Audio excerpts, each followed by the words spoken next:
So teachers often ask me what I do when I record my lessons and how it is I set it up so that students can watch them later. So today we're going to look at that process that I go through. There are lots of ways to adapt it, but this is what I do. When I'm recording a lesson, I make sure all my cords are plugged into where they need to be, into my camera, maybe into my computer, into the wall, and then turn my projector on. And whether my projector is connected through an Apple TV, which it is right now, or whether it's just hardwired into the wall, it doesn't matter. Just want to get that projector on.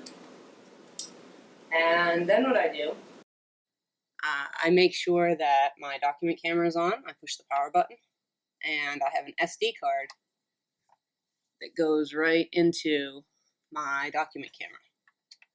So I put it in there, and then I check my projector, and I make sure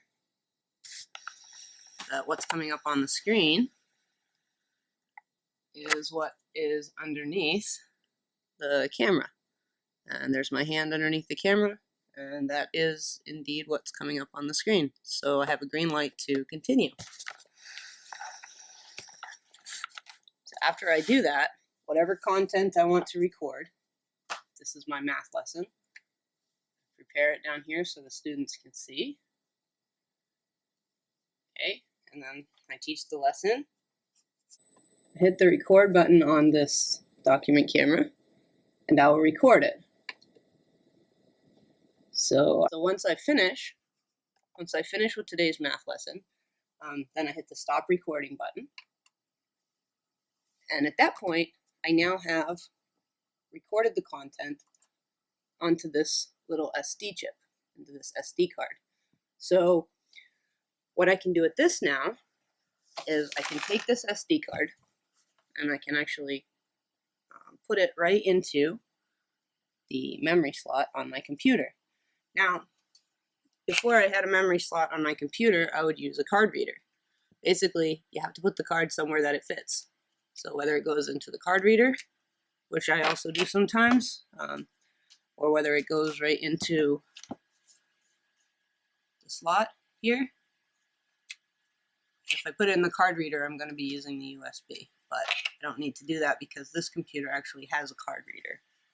So after I put my memory card in my computer, whether I use the SD card slot on my computer or whether I use a USB, it pops up here on my desktop, and it's labeled with the card name. If I were using multiple cards, I open that right up, and then I find the file that I just did, and it's the last one that I made, so I know it's going to be way down here. So it's this one right here. This is the file.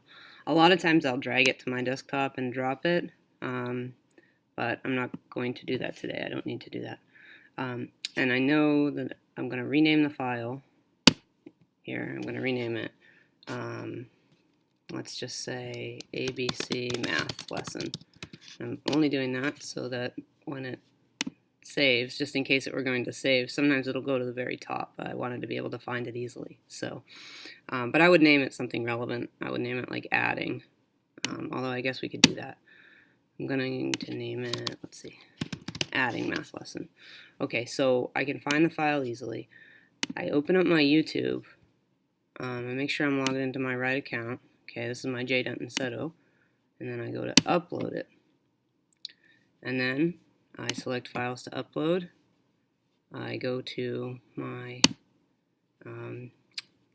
SD card that I just dropped in there and open it up to the movie file, and I know it's called adding right here, so it comes right up at the top, and I hit that, and then I would hit open, and then there it goes, uploads. Okay, and then I can publish it, and then it's all done. I can edit it if I want to, but that's basically the process I go through through the process of my teaching, through the course of my teaching, to make educational videos based on, using exactly what we're doing in the classroom to help kids and their parents access them later.